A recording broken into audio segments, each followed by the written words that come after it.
শুভ দুপুর বন্ধুরা, তোমরা কেমন আছো? আশা করি সবাই ভালো আছো, আমিও ভালো আছি। তো ভাবছি একটু কুল মাখা খাবো, তো এই যে চারটা আপনাদেরকে দেখাচ্ছি, কিন্তু চারটা নয়, এখানে আমি থেতো করে নিয়েছি এই যে। তারপরে তো এই যে দেখতে পেলেন, এখানে আছে এই যে কাঁচা লঙ্কা রয়েছে, লবণ রয়েছে, আর এখানে ধনে পাতা রয়েছে। আমি লবণ আর দিয়ে লঙ্কা আর হচ্ছে ধনে পাতা বেটে নিলাম।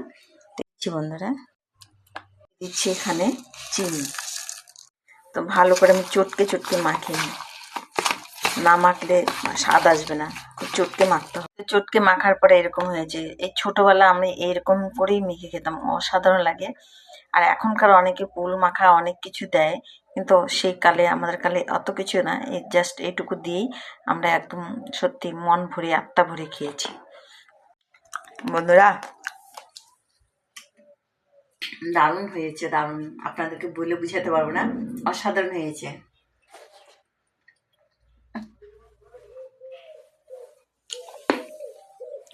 রাখছি বন্ধুরা, টাটা, বাই বাই। কেমন হলো কমেন্টে জানাবেন।